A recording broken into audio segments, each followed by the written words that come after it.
আমরা কোন টপিক পড়ব? হেপাটাইটিস। তো একটা জিনিস মনে রাখবেন, খুবই বেসিক কনসেপ্ট। কোন শব্দের শেষে যখন আইটিস থাকে, কি থাকে? আইটিস। তার মানে এখানে বোঝায় ইনফ্লামেশন বা প্রদাহ। যেমন এই আইটিস দিয়ে আপনারা আর কি কি শব্দ পাইছেন?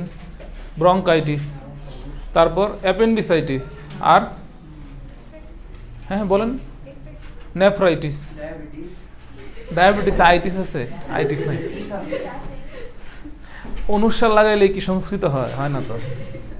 আচ্ছা, Abdur Rahman,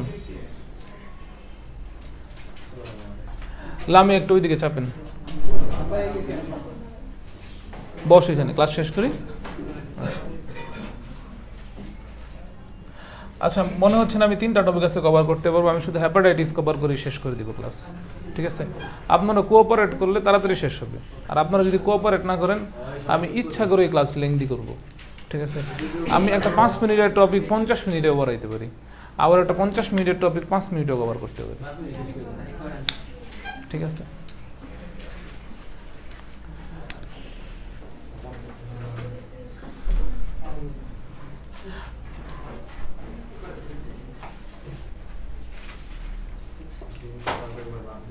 Take it, Ati. That's for you.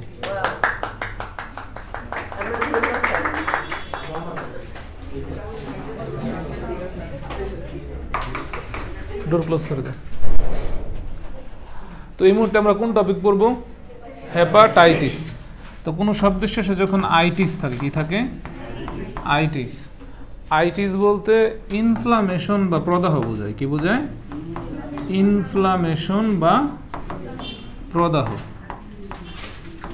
তো একটা জিনিস, একটা জায়গায় ইনফ্লামেশন হয়েছে বা প্রদাহ হয়েছে, এটা কিভাবে বুঝবেন?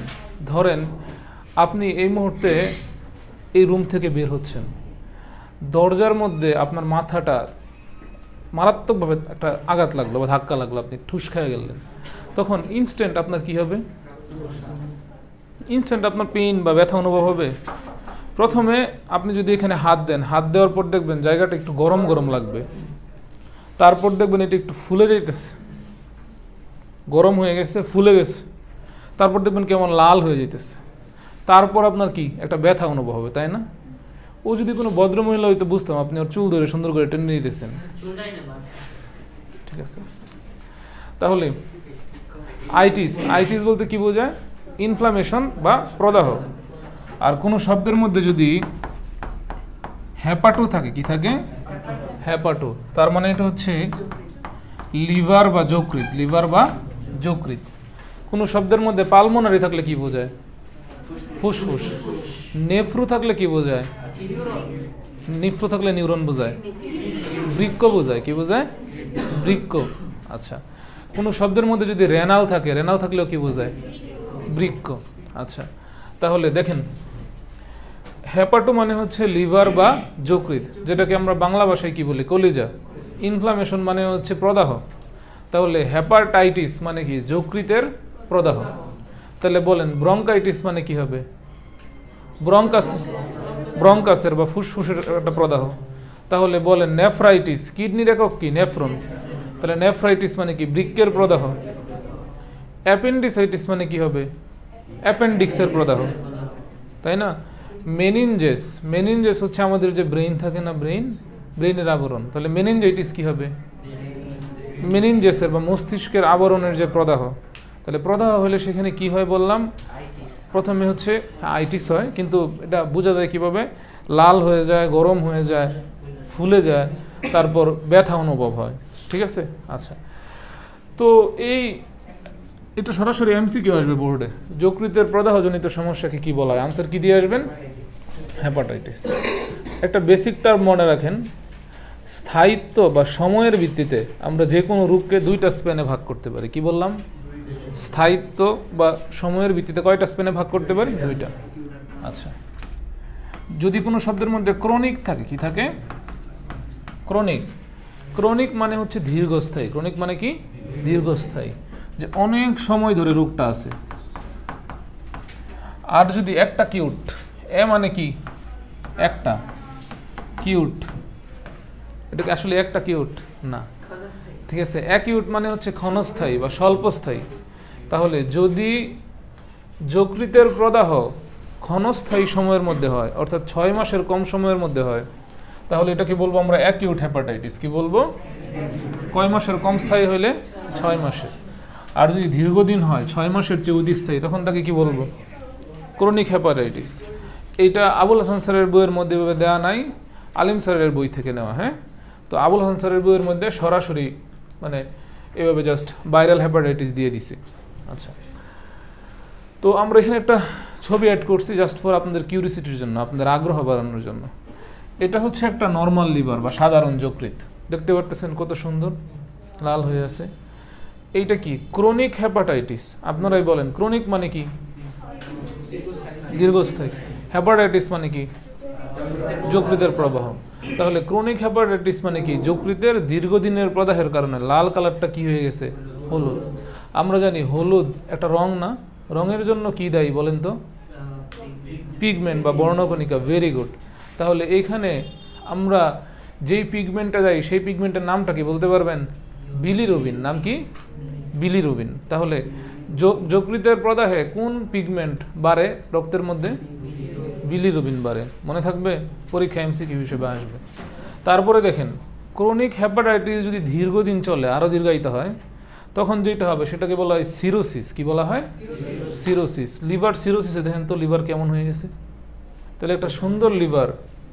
ক্রনিক হেপাটাইটিসের কন্ডিশন অ্যাকচুয়ালি আমরা জন্ডিস বলি না?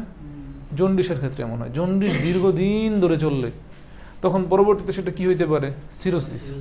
এবং এইচসিসি মানে হচ্ছে হ্যাপাটো, সি থেকে হচ্ছে সেলুলার, সি থেকে হচ্ছে কার্সিনোমা। সেল মানে কি? কোষ।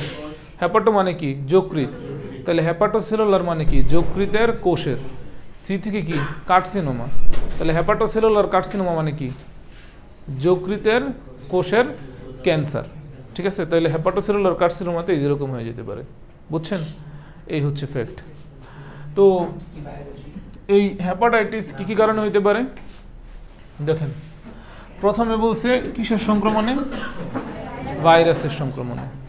যেহেতু ভাইরাসের সংক্রমণে হয়, সেহেতু এই হেপাটাইটিসকে আমরা কি বলবো? Viral hepatitis. অবশ্যই বোনরাল বলবো না, তাই না? যেহেতু ভাইরাস দিয়ে হইতেছে, ভাইরাল। ঠিক আছে? আচ্ছা, এখানে একটা চমৎকার শব্দ দেওয়া আছে, সেই শব্দটার নাম হচ্ছে অটো ইমিউন হেপাটাইটিস। কি হেপাটাইটিস? আমরা কিন্তু বায়োলজি ওয়ার্ড ব্রেকিং মেথডে করি, তাই না? দেখেন এখানে দুইটা শব্দ, একটা কি? অটো, আর একটা কি? ইমিউন। ইমিউন শব্দের মানে কি? রোগ প্রতিরোধ ক্ষমতা, যেটাকে আমরা বলি হচ্ছে অনাক্রম্যতন্ত্র, মানে আরেকটু শুদ্ধ সহি বাংলা ভাষায়। তাহলে অনাক্রম্যতন্ত্র মানে হচ্ছে রোগ প্রতিরোধ ক্ষমতা। ওটু মানে কি? স্বয়ংক্রিয় বা নিজে নিজে। যদি এরকম হয়, আপনারা ওটোলাইসিস শব্দটা শুনছেন। সিস মানে কি? প্রক্রিয়া। লাইসিস মানে ভাঙার প্রক্রিয়া। ওটু মানে স্বয়ংক্রিয়ভাবে যদি নিজেকেই নিজে ভেঙে ফেলে, তাহলে সেটাকে আমরা কি বলবো? অটোলাইসিস, তাই না? কি বলবো আতিক?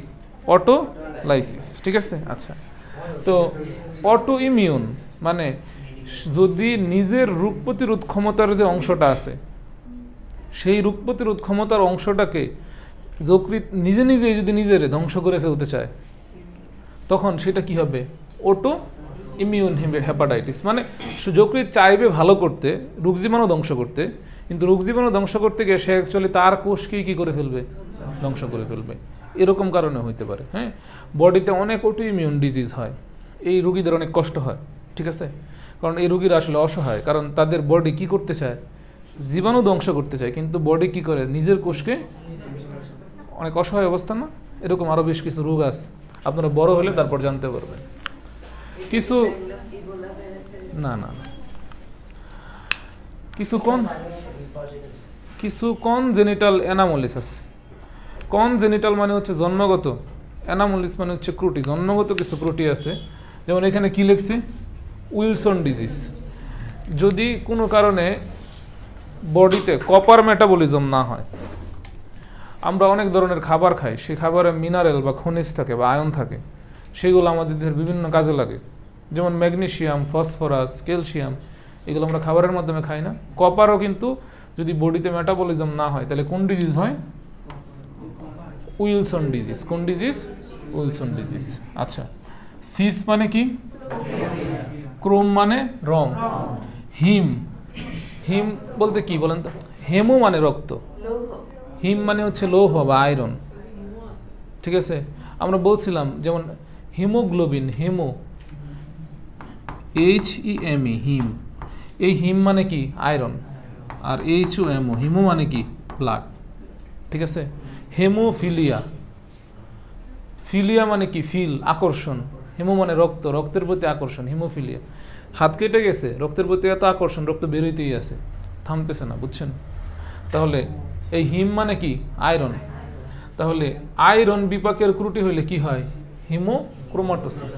এবং আমি আপনাদেরকে স্পষ্টভাবে বলে দেই, এই ধরনের কঠিন প্রশ্নগুলো মেডিকেলে আসবে না, সাধারণত আসে না। এগুলো আসবে জাহাঙ্গীরনগর বিশ্ববিদ্যালয়ের ডি ইউনিটে। কোথায় আসবে? জাহাঙ্গীরনগর বিশ্ববিদ্যালয়ের ডি ইউনিটে। এখন সত্য কথা যেটা হচ্ছে, আপনাদের মধ্যে তো সবাই মেডিকেলে চান্স পাবেন না, সত্য কথা তো এটা, ফেক হোপ দিয়ে তো লাভ নাই, কিন্তু কোথাও না কোথাও তো জায়গা করে নিতে হবে, তাই না? তো যার কারণে পরবর্তীতে জাহাঙ্গীরনগরের ডি ইউনিট আছে, কৃষি বিশ্ববিদ্যালয় আছে, বা জিএসটি আছে, ওইখানে দু একটা কঠিন প্রশ্ন থাকে। বায়োলজির 30টা প্রশ্নের মধ্যে 30টাই কিন্তু মানে সহজ হবে বা তেমন না, 5টা প্রশ্ন কিন্তু একটু আজে বাজে টাইপের থাকবে, যেগুলো কেউ পারে না, কিন্তু ঠিক আছে। তো আমি যেটা বললাম, এগুলো নিয়ে এত মানে ফিট খাওয়ার কিছু নাই, এত হতাশ হওয়ারও কিছু নাই। তারপর যদি কেউ অতিরিক্ত পরিমাণে নেশাবানি করে, ঠিক আছে, ধরেন যকৃৎ ডিটক্সিফাই করে, ড্রাগ ডিটক্সিফাই করে, কেউ দীর্ঘদিন ধরেন লাল পানি, বা আরেকটা ব্যাপার অনেকেই দেখবেন হচ্ছে, আরে বইয়ের মধ্যে আছে, আমি কি করবো, ওই যে অতিমাত্রায় অ্যালকোহল সেবন করলে। শুনেন, আপনি একজন শিক্ষক হিসেবে, ও মেডিকেলে পড়ে, আমার জুনিয়র, আপনি ওর সাথে ইয়া করতেছেন,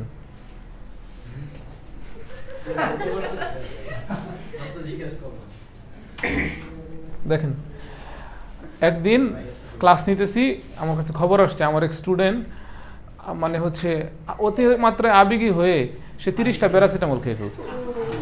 ঠিক আছে, পরে ওরা গিয়া স্টোমাক ওয়াশ দেওয়া লাগছে, মানে মুখের মধ্যে নল দিয়ে তোর পেটের মধ্যে থেকে এগুলো বের করা লাগছে, বুঝছেন? হ্যাঁ, তো দেখেন, তো প্যারাসিটামল কেউ দিলে ড্রাগ ডিটক্সিফিকেশন। মনে রাখবেন, আমরা যে ওষুধগুলো খাই সবই টক্সিন বা বিষ বা পয়জন। এটা নির্ধারিত সীমা পর্যন্ত বডির মধ্যে এগুলো কাজ করে, বেশি হয়ে গেলে এটা কি? টক্সিন বা পয়জন। তাহলে প্যারাসিটামলকে ডিটক্সিফাই করে হচ্ছে লিভার আর কিডনি। হ্যাঁ, তো যদি প্যারাসিটামলকে অতিরিক্ত মাত্রায় খেয়ে ফেলে, তাহলে কার উপর চাপ পড়বে? লিভারের উপর। তখন লিভারের ইনফ্লামেশন হবে। লিভারের ইনফ্লামেশন মানে কি? হেপাটাইটিস। আচ্ছা, তাহলে এইগুলো দেখতে হবে। তবে সাধারণত ক্রনিক হেপাটাইটিস হয় কিসের কারণে? ভাইরাসের কারণে। তো এইটা জাস্ট, আচ্ছা এখন আপনারা বলেন, এটা বোর্ড পরীক্ষা আসছিল, লিভার প্রদাহকে কি বলা হয়? হেপাটাইটিস। আর এটা জন্ডিসের অন্যতম কারণ। কোন রোগের কারণ? জন্ডিসের অন্যতম কারণ। এইটুকু দেখতে হবে। এইখান থেকে যেগুলো পরীক্ষায় আসবে, হ্যাঁ, হেপাটাইটিসের এখানে কিছু কারণ বলা আছে, কারণ তো আমরা পড়ছি। আচ্ছা, তো হেপাটাইটিসের দেখেন এই একটা ছক দেওয়া আছে, হ্যাঁ, এই ছকটা অবশ্যই পড়তে হবে। মেডিকেল ভর্তি পরীক্ষার জন্য সব ছক, পার্থক্য, বক্স, উদাহরণ, প্রকারভেদ, বৈশিষ্ট্য এবং অনুশীলনীর প্রশ্ন, এগুলো পড়ে যেতে হবে, বুঝছেন? তাহলে এই ছকটা হচ্ছে কি বলছে এক কথায়, সব তো খুঁজে পড়ে দেখেন কেমন লাগে। এটা হচ্ছে আবুল হাসান স্যারের বই, আর এটা হচ্ছে আলিম স্যারের বই। আচ্ছা, এই দুইটা ছকের মধ্যে কি পার্থক্য আছে বলেন তো? একটার মধ্যে বেশি পদ, হ্যাঁ একটা, হ্যাঁ, ভেরি গুড। আপনি যে ডিজাইনার এটা তার প্রমাণ। কালারের দিকে সবার আগে চোখ গেছে। I am proud of you my বয়।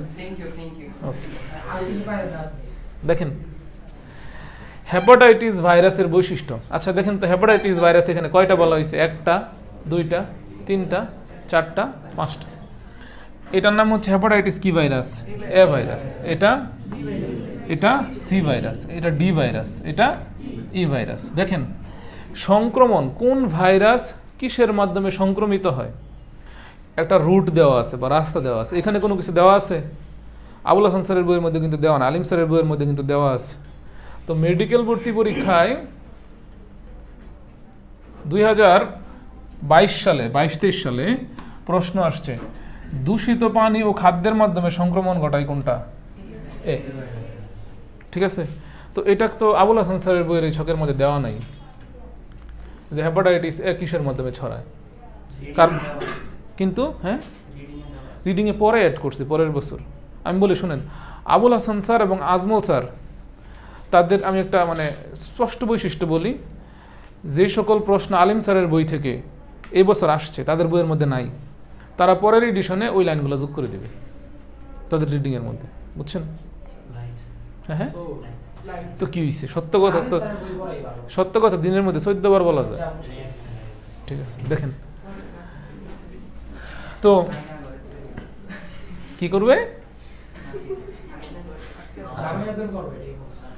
আচ্ছা দেখেন, তো এই যে আমরা বিভিন্ন প্রকারভেদ পড়লাম, এই প্রকারভেদের মধ্যে সবচেয়ে মারাত্মক বলা হইতেছে কোনটাকে? Hepatitis C K. এটাকে কি বলা হয়? তুষের আগুন বা নীরব ঘাতক। আমি একদিন আপনাদেরকে তুষের আগুন জিনিসটা বুঝাই বলছিলাম, ঠিক আছে, একটা গানও বলছিলাম, ঠিক আছে। গানটা না কি ছিল? যে কারে দেখাবো মনের দুঃখ গো, আমি বুক চিরিয়া, অন্তরে তুষের আগুন জলে রইয়া রইয়া। তো তুষের আগুনটা হচ্ছে এমন টাইপের আগুন, ধরেন কাঠ, আপনি আগুন জ্বালায় দিছেন, আগুন দাউ দাউ করে জ্বলতেছে, কিছুক্ষণ পরে আগুন শেষ, কয়লা হয়ে শেষ হয়ে গেছে। কিন্তু তুষের আগুনটা হচ্ছে এটা, আপনি আগুন জ্বালাইছেন, তুষটা পুড়ছে, উপরে ছায়ার একটা লেয়ার আছে, ছায়ার লেয়ারটা কালো হয়ে আছে, দেখে মনে হবে এখানে কোনো আগুন নাই। কিন্তু ছায়ার লেয়ারটা যদি ফুঁ দিয়া সরাইয়া দেন, তখন দেখবেন ভিতরে লাল লার্ভার মতো বা লাভার মতো আর কি, লার্ভা না ঠিক, লাভার মতো একটা আগুন। ঠিক আছে, অর্থাৎ এই হেপাটাইটিস সি দিয়ে যদি কেউ আক্রান্ত হয় 5 থেকে 10 বছর পর্যন্ত তার কোনো লক্ষণ দেখা যায় না। অর্থাৎ এটা লুকায়িত অবস্থায় থাকে, পরবর্তীতে গিয়ে এটা কি হয়, মারাত্মকভাবে লক্ষণগুলো প্রকাশ পায়। এবং এইটা হইলে রুগীকে বাঁচানো কি হয়ে যায়, কষ্টকর হয়ে যায়, কারণ এখান থেকে লিভার সিরোসিস হওয়ার সম্ভাবনা থাকে। বুঝতে পারলাম? তাহলে আমাদের তো ব্যাখ্যা আসবে না, আমাদের এমসিকিউ আসবে। তুষের আগুন কোনটাকে বলা হয়?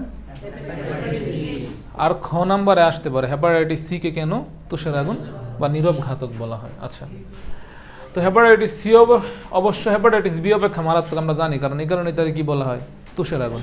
কিন্তু সবচেয়ে কমন হচ্ছে হেপাটাইটিস বি। সবচেয়ে কমন কি? Hepatitis B. আচ্ছা দেখেন এখানে কি বলছে, হেপাটাইটিস বি একটি ডিএনএ ভাইরাস। এটাও কি মেডিকেলে আসছে না একবার? আমি বলছি আপনি দেখেন, এখানে একটা চমৎকার ব্যাপার দেখেন, হেপাটাইটিস ভাইরাস কয়টা? 1টা 2টা 3টা 4টা 5টা, এর মাঝখানে 3টাই কি আরএনএ, 2টা কি ডিএনএ। ঠিক আছে, কিন্তু শুধু এইটাই মনে রাখেন, হেপাটাইটিস বিটা কি ডিএনএ। ঠিক আছে, আমি তো জানতাম 3টাই আরএনএ, শুধুমাত্র একটা ডিএনএ। আমাদের সময় তেমন ছিল। হ্যাঁ, আমি তো জানতাম হচ্ছে 4টাই ডিএনএ আর কি, একটা মাত্র। হ্যাঁ, 4টা আরএনএ, শুধুমাত্র একটা ডিএনএ। এটা ভুল আছে বইয়ের মধ্যে, টাইপিং মিস্টেক। তাহলে দেখেন এটা পরীক্ষায় কেন আসছে? হ্যাঁ, এটা পরীক্ষায় কেন আসছে? কারণ এটা একমাত্র ব্যতিক্রম। পরীক্ষায় কিন্তু কখনো আসবে না সোডিয়ামের শেষ কক্ষপত্র ইলেকট্রনটা কেন 3s1-এ যায়, কারণ এটা যাওয়ার কথা, যে যাওয়ার কথা সে যাবেই। ঠিক আছে, এটা নিয়ে তো মন খারাপ করার কিছু নাই। ঠিক আছে, কিন্তু যে যাওয়ার কথা না কিন্তু তারপরেও চলে গেল, তাহলে এটা একটা চিন্তার বিষয়। যেমন পটাশিয়ামেরটা 3D না গিয়ে 4s-এ কেন গেল? তাহলে ব্যতিক্রম না, লস প্রজেক্ট। আচ্ছা, তাহলে দেখেন সবগুলো আরএনএ, কিন্তু এটা আরএনএ হইল না, কি হইল? ডিএনএ। ব্যতিক্রম, এই কারণে এটা আসছে, বুঝছেন? তাহলে সব ব্যতিক্রমগুলো পড়তে হবে। তাহলে এই ভাইরাস কমনলি কিভাবে ছড়াইতে পারে? কিভাবে ছড়ায়? আক্রান্ত মায়ের বুকের দুধ পানের মাধ্যমে শিশু আক্রান্ত হইতে পারে। আচ্ছা, একটা মানে অ্যাসোসিয়েটেড ইনফো পড়ে রাখেন। আমরা তো কিছুক্ষণ আগে ইমিউনিটি পড়ছি, তাই না? ইমিউনিটির সাথে আমাদের অ্যান্টিবডি, ইমিউনোগ্লোবিন, এগুলো জড়িত। তো ওইখানে এটা 5 প্রকার। কয় প্রকার? 5 প্রকার। আমাদের একজন প্রিয় শিল্পী, তার নাম হচ্ছে জেমস। তার নাম কি? তো আমরা মনে রাখবো জেমড দিয়ে। কি দিয়ে? তো আচ্ছা, গেমড। ঠিক আছে, তো আইজি মানে হচ্ছে ইমিউনোগ্লোবিন। প্রথম ইমিউনোগ্লোবিনের নাম কি? আইজিজি। পরেরটার নাম কি? আইজিএ। পরেরটার নাম কি? আইজিএম, পরেরটার নাম কি আইজিই, পরেরটার নাম আইজিডি। আইজি থেকে কি বোঝায়? ইমিউনোগ্লোবিন। কি বোঝায়? ইমিউনোগ্লোবিন। এটা কয় প্রকার? 5 প্রকার। তাহলে দেখেন আমি এটা অ্যাসোসিয়েটেড ইনফরমেশন একরকম মিলবে এই কারণে পড়াই দিচ্ছি। আক্রান্ত মায়ের বুকের দুধ পানের মাধ্যমে শিশু হেপাটাইটিসে আক্রান্ত হতে পারে। এই যে এইখানে আবার এই টাইপের একটা প্রশ্ন আছে যে মায়ের বুকের দুধের মাধ্যমে কোন ইমিউনোগ্লোবিন মা থেকে সন্তানে সঞ্চারিত হয়? এটার আনসার হচ্ছে আইজিএ। আনসার কি? আইজিএ। তাইলে মনে রাখবেন আইজিএ কোথায় থাকে?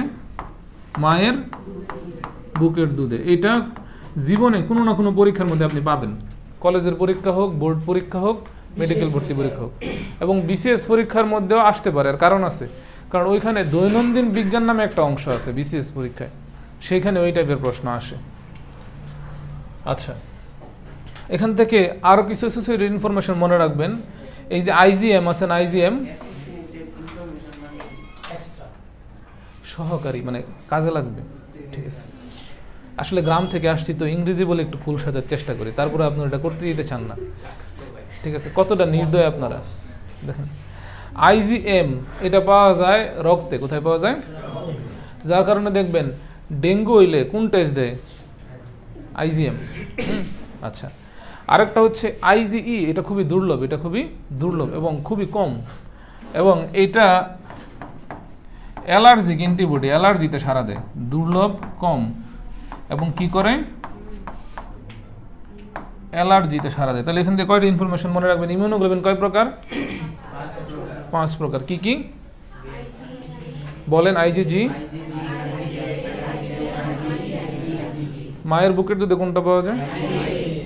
তারপরে রক্তে আরো পাওয়া যায়, রক্তে অন্যগুলো মোটামুটি পাওয়া যায়। দুর্লভ কোনটা? এটার কিসে সারা দেয়? আচ্ছা, তারপর ধরেন হচ্ছে রক্তের মাধ্যমেও কিন্তু এই হেপাটাইটিস ছড়ায়। কীরকম? মানে সিরিঞ্জ দিয়ে যদি একাধিক ভদ্রলোক বা ভদ্রমহিলা যদি ইঞ্জেকশন নিয়ে নেশাপানি করতে চায়, ঠিক আছে, তাইলেও কি দেখেন, তাইলেও এটা কি হইতে পারে? ছড়াইতে পারে, এবং অনিরাপদ যৌন মিলনের মাধ্যমে ভাইরাস ছড়াইতে পারে। আচ্ছা, এখানে হেপাটাইটিসও ছড়াইতে পারে। এখানে একটা ব্যাপার বলি, বানান বল আবুল হাসান স্যারের বইয়ের মধ্যে, এটা মাইটোমে গেল না, এটা সাইটোমে গেল। কি যে করছে! সাইটোমেগালো ভাইরাস বা Epstein Barr virus, herpes simplex, herpes zoster, এগুলো মনে থাকবে না, যত চেষ্টাই করেন মনে থাকবে না, আসবেও না। এর কারণ বলি, এর কারণ হচ্ছে এই সাইটোমেগালো, ইপস্টেন ভার ভাইরাস, এইগুলা আপনি মেডিকেলের মাইক্রোবায়োলজিতে 4th ইয়ারে গিয়ে পড়বেন। তা যারা প্রশ্ন করবে তাদের কাছে আপনারা না দেন শিশু বাচ্চা। আপনারা একটা কেকের উপরে হাত দিলে ক্রিমগুলো উঠে আসে না? ক্রিম টাইপের প্রশ্ন আপনারা পারেন কিনা? মানে ভাইরাসে কোনটা থাকে কোনটা থাকে না, ব্যাকটেরিয়াতে কোনটা থাকে কোনটা থাকে না, আপনি ভাইরাস আর ব্যাকটেরিয়া চিনেন কিনা, এটা হচ্ছে প্রশ্নকর্তাদের উদ্দেশ্য। যদি চিনেন আপনি, তাহলে আপনারা চান্স পাবেন আপনি। তারপরে পাওয়ার পরে আপনি ভাইরাস সম্পর্কে ডিটেইলস পড়বেন, ব্যাকটেরিয়া সম্পর্কে ডিটেইলস পড়বেন। এখন বেসিক জিনিস, ক্রিমটা অনেকে পরে কি আমি বলি, এই অনেকে এই ক্রিম না পরে ভিতরে কি কি কি আছে একদম ডিটেলস পড়া শুরু করে।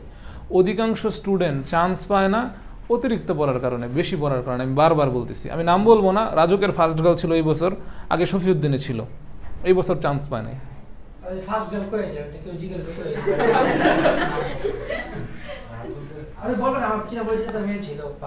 ঠিক আছে, আব্দুল্লাহর কাছ থেকে আমি শিখলাম।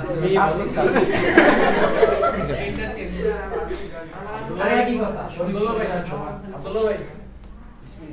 দেখেন তাহলে হেপাটাইটিস এ কিসের মাধ্যমে ছড়ায়? দূষিত পানি আর খাদ্যের মাধ্যমে। বি কিসের মাধ্যমে ছড়ায়? রক্ত, বীর্য ও অন্যান্য দেহ তরল দ্বারা। সি কিসের মাধ্যমে ছড়ায়? রক্ত।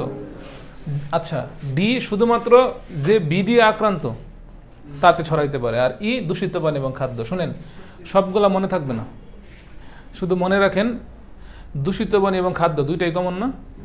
শুরুতে কে আছে? এ, শেষে কে আছে? ই। তাহলে শুরু এবং শেষ মিল আছে। দূষিত পানি এবং খাদ্যের মধ্যে কোনটা? এ আর ই। আর সবচেয়ে কমন কোনটা? বি। তাই এটা অনেক ওয়েতে হইতে পারে, রক্ত দিয়ে হইতে পারে, বীর্য দিয়ে হইতে পারে, বা দেহের অন্য তরল দিয়ে হইতে পারে। ঠিক আছে, আর সি শুধুমাত্র কি দিয়ে? রক্ত দিয়ে। আচ্ছা, এইখান থেকে কোন টিকা কতদিন সুরক্ষা দেয় এইসব দিন তারিখ আপনি মনে রাখতে পারবেন না। আর টিকা দেওয়া কি আপনি মেডিকেলে পড়বেন, টিকা দেওয়া কি আপনার কাজ? টিকা দিবে, টিকার জন্য আলাদা কর্মী আছে, আপনি শুধু টিকার নামগুলো জানতে পারেন। হ্যাঁ, আপনার টিকার নামগুলো মুখস্থ করাইছি, টিকা সময় শুদ্ধ মুখস্থ করাইছেন একদম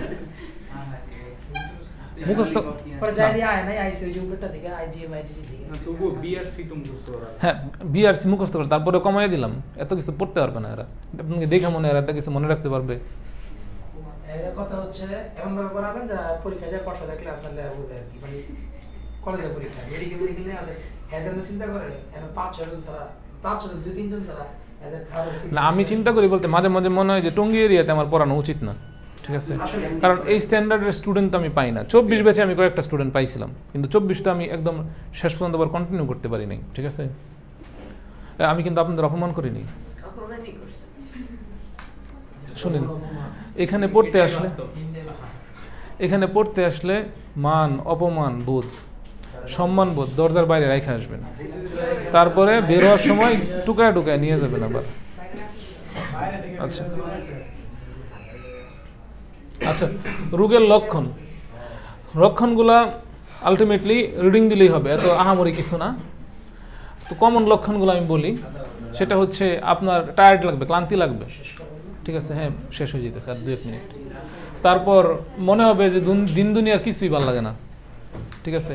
এখন তো বলবেন এইসব লক্ষণ তো আমার মধ্যে আছে। আচ্ছা, তারপর না, আমার কিন্তু হেপাটাইটিস হয়েছিল, ঠিক আছে, পরে মোস্ট প্রবাবলি এটা রিকভার হয়ে গেছে, আর চেক টেক করিনি।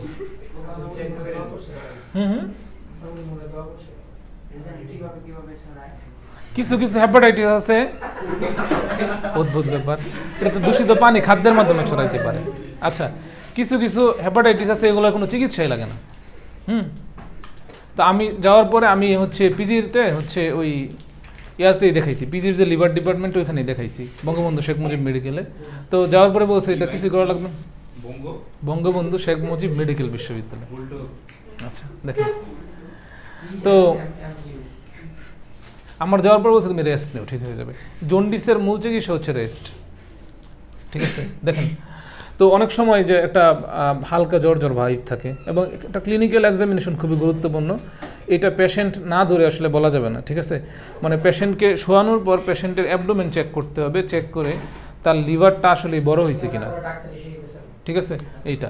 তো এই যে ডান পাজরের নিচে ব্যথা অনুভূত হয়, লিভার যদি একটু বড় হয়ে যায় সাইডে তাহলে ব্যথা হবে না, এইগুলা লক্ষণ লাগবে, এগুলো আর কিছুই লাগবে না। আরেকটা হচ্ছে এটা সবচেয়ে ইম্পর্টেন্ট, আমরা একটা পিগমেন্টের নাম বলছিলাম, পিগমেন্টের নামটা বলেন কি?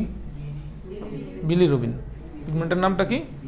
বিলিরুবিন। অ্যাকচুয়ালি কি হয়, ধরলাম এটা একটা রক্তের নালী, রক্তের নালীর মধ্যে কি থাকে? লোহিত রক্তকণিকা। লোহিত রক্তকণিকার মধ্যে কি থাকে? হিমোগ্লোবিন। কি থাকে? এটার কয়টা অংশ? 2টা অংশ, হিম গ্লোবিন। গ্লোবিনের নামে সে কি আছে? ইন। তাহলে এটা একটা প্রোটিন। রইল বাকি কি? হিম। হিম কি? আয়রন। তো এই পার্টটা ভাঙবে, ভেঙে এখান থেকে 2টা পার্ট হবে। কয়টা পার্ট? 2টা পার্ট। একটাকে বলি আমরা বিলিভার্ডিন। কি বলি? বিলিভার্ডিন। এটা সবুজ, এটা কি? আরেকটা কি বলি আমরা? বিলিরুবিন। এই বিলিরুবিনটা কি? হলুদ। তাহলে দেখেন তো, এই লোহিত রক্তকণিকার একটা মেমব্রেন বা ঝিল্লি আছে না, এই ঝিল্লিটা যদি ভেঙে যায় তাহলে হিমোগ্লোবিন এখানে কি হয়ে যেতেছে? ভেঙে যেতেছে। ভেঙে এই বিলিরুবিন এখন কিসের মাধ্যমে কিসের মধ্যে পড়ে যেতেছে? দেখেন তো, রক্তকণিকার বাইরে এখানে কি আছে? রক্তরস আছে না? তাহলে রক্তরসের মধ্যে কি পড়তেছে? বিলিরুবিনটা পড়ে যেতেছে না? কারণ এখানে কে ভাঙছিল? হিমোগ্লোবিন। তাহলে রক্তরসের কালার কি হয়ে যেতেছে? হলুদ। তাহলে এই রক্ত তো আপনার ফিল্টার হওয়ার জন্য কোথায় যেতেছে? আবার কিডনিতে। প্লাজমার কত পার্সেন্ট পানি? 90 থেকে 92%। তাহলে সেই পানি আলটিমেটলি হলুদ কালার না? তাহলে কিডনি থেকে সেটা ইউরিনের মাধ্যমে বের হইতেছে না? তাহলে ইউরিনের কালার কি হইতেছে? হলুদ। সেই ব্লাড তো আবার ধরেন চোখের এখানে আসতেছে, তাহলে চোখের এই যে স্ক্লেরা তোলার পরে এই চোখের এখানেও কি থাকবে? হলুদ। জিহ্বার এখানে কি হইতে পারে? হলুদ। বডিও দেখতে কীরকম মনে হবে? হলুদ আপ, ফ্যাকাশে মনে হবে, ঠিক আছে। তো এইসব লক্ষণ দেখা যাবে। তো এখান থেকে এত কিছু যদি কিছু মনে থাকে কোনো সমস্যা নাই, যে জিনিসগুলো শুধু মনে রাখতে হবে সেটা হচ্ছে এটা, এই 2টা লাইন। হেপাটাইটিস হলে রক্তের মধ্যে কী বাড়ে? বিলিরুবিন। আর একটা এনজাইম বাড়ে, আর একটা কী বাড়ে? সেই এনজাইমের নাম কি? SGPT। তাহলে হেপাটাইটিস হলে রক্তের মধ্যে কী কী বাড়ে? বিলিরুবিন আর SGPT। আর হেপাটাইটিস বি নির্ণয়ের জন্য একটা টেস্ট দেওয়া হয়, সেই টেস্টের নাম হচ্ছে হেপাটাইটিস বি সারফেস অ্যান্টিজেন। তাহলে এটা এমসিকিউতে আসতে পারে। এগুলো আপনারা ডাক্তার হওয়ার পর 5th ইয়ারে মেডিসিন ওয়ার্ডে যাওয়ার পরে শিখবেন, ঠিক আছে? এইগুলো এখন বোর্ড পরীক্ষায় হচ্ছে এমসিকিউ হিসেবে আসতে পারে। তাহলে আমরা আবার ক্লাসের পরে ক্লাসে শিখে ফেলি হেপাটাইটিসে কী বাড়ে রক্তে, আর কোন টেস্ট দেওয়া হয়? HbSg। আচ্ছা, তো আচ্ছা, আর হেপাটাইটিস আরও কিছু টেস্ট আছে, লিভারের বায়োপসি, এগুলো আলিম স্যারের বইয়ের মধ্যে, এত প্যারা নেওয়া লাগবে না। আচ্ছা, হেপাটাইটিসের চিকিৎসা এই দেখেন তো কি বলছে, অধিকাংশ হেপাটাইটিস আক্রান্ত রোগীর কোনো নির্দিষ্ট চিকিৎসা দিতে হয় না। তো আমি তো হচ্ছে আলটিমেটলি আমার সব কমপ্লিট হিস্ট্রি নিচ্ছে, যে আপনি যেটা বললেন যে আরও কী কী জিনিসের মাধ্যমে ছড়াইতে পারে, যেহেতু ওই জিনিসের ছড়ানোর কোনো চান্স আমার নাই, ঠিক আছে, সেহেতু পরবর্তীতে ধরা হয়েছে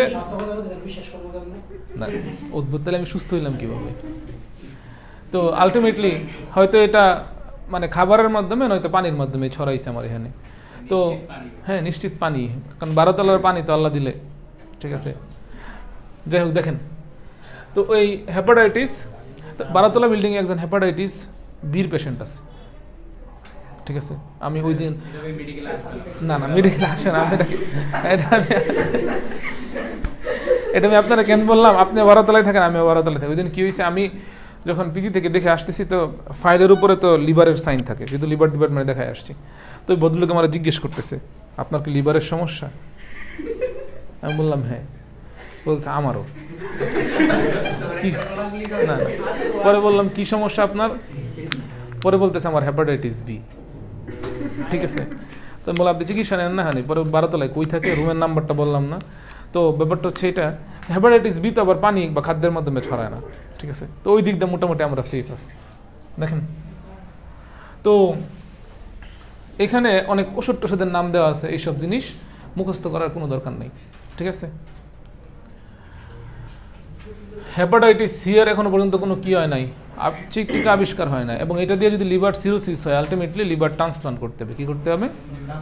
এবং বাংলাদেশে লিভার ট্রান্সপ্লান্ট একবার মানে হয়েছিল, একবারই হয়েছিল। তো চেষ্টা চলতেছে একটু, এটা অনেক ব্যাপার সেবার জড়িত এটার সাথে, আমরা ওইগুলো আলোচনা না করি আর এখন। আচ্ছা, এই প্রতিরোধ থেকে এইটা পড়তে হবে। প্রতিরোধের একমাত্র উপায় কি? Pentavalent vaccine. পেন্টা মানে কি?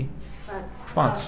তাহলে এই দেখেন পেন্টাভ্যালেন্ট ভ্যাকসিনের মধ্যে এখানে কি বলতেছে, ডোজ কয়টা? 4টা। তো প্রথম 3টা ডোজ 1 মাস পর পর, আর চতুর্থ ডোজটা হচ্ছে প্রথম ডোজ থেকে 1 বছর পরে, আর 5 বছর পরে কি নিতে হয়? Booster dose. যেহেতু 5 বছর পরে নিতে হয়, 5 মানে কি? পেন্টা, এই কারণে এটার নাম কি? Pentavalent vaccine. আর যদি কেউ বি মানে হেপাটাইটিস বি দিয়ে আক্রান্ত হয়ে যায়, তাহলে তার আর ভ্যাকসিন দেওয়া হয় না, ঠিক আছে। এই হচ্ছে ব্যাপার। আর কি কি করতে হবে প্রতিকার শুনেন আপনারা, আমি বলে দিলাম সৃজনশীলে আসবেই। ডেঙ্গু, ম্যালেরিয়া, হেপাটাইটিস, এই 3টার প্রতিকার। ডেঙ্গু আর ম্যালেরিয়াটা আসবেই, এর কারণ হচ্ছে ম্যালেরিয়াও কি দিয়ে ছড়ায়? মশকি। ডেঙ্গুও কি দিয়ে ছড়ায়? মশকি। তাহলে 2টার প্রতিকারের মধ্যে ওই যে আলটিমেটলি মশার যে আবাস, এগুলো ধ্বংস করবেন, এটা তো কমন, তাই না? তো দেখেন প্রতিরোধ, এগুলো রিডিং দিয়ে রাখবেন, ঠিক আছে। এগুলো নিজেরাই পারবেন। যেমন একজনের ব্যক্তিগত টয়লেট্রিজ, পারফিউমারি আরেকজন ইউজ করবেন না, রেজর, ঠিক আছে। তারপরে শেভিং ইনস্ট্রুমেন্টগুলো আলটিমেটলি যা আছে যার তার, এবং আগেভাগে টিকা নেওয়াটা বেটার, ঠিক আছে। এবং পরিষ্কার পানি, টিকা আপনি নিছেন কিনা বুঝবেন কেমনে? আপনি যখন মানে পৃথিবীতে আসছেন, একটা প্রোগ্রাম আছে, এটাকে বলে ইপিআই। কি বলে? ইপিআই। ইপিআই প্রোগ্রামের আওতাধীন আপনি, ঠিক আছে, বুঝছেন? তো এই ইপিআই এর কিছু টিকা আছে কমন, যক্ষার টিকা, যেটা আপনারা জন্মের পর পরে দিছে, ঠিক আছে। তারপরে পোলিওর টিকা, ঠিক আছে। তো পোলিওর টিকা, তো ব্যাপারটা হচ্ছে এটা ওইখানে হচ্ছে দিছে এগুলা। তারপরে ডিপথেরিয়ার টিকা, ধনুষ্টঙ্কারের টিকা, ঠিক আছে, টিটিনাসের টিকা, এগুলো দিছে। তাহলে এটা আপনার আম্মারে গিয়ে জিজ্ঞেস করেন দিছে কি দিছে না, এটা তো আমরা বলতে পারবো না, চেক দেওয়ার তো কোনো হয় নাই আসলে। আচ্ছা, তারপর দেখেন, আচ্ছা আমরা ক্লাসের একদম শেষ মুহূর্তে আমরা একটু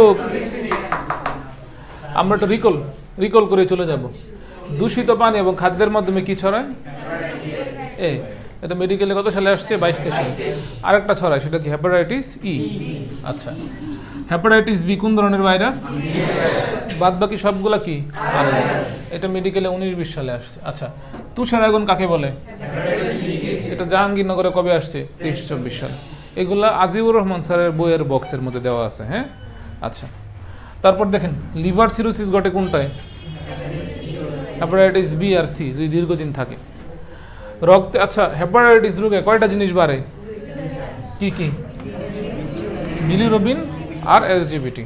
আচ্ছা, যকৃতের ক্ষতির পরিমাণ নিরূপণ করা হয় কিসের পরিমাণ দিয়া? বিলিরুবিন। মানে ডাক্তার টেস্ট দেয়, বিলিরুবিনের ভ্যালু যার যত বেশি, তাহলে তার লিভারের সেল তত বেশি কি হইছে? বাংছে। তার আরবিসি তত বেশি কি হইছে? বাংছে। হেপাটাইটিসের প্রতিরোধের একমাত্র উপায় কি?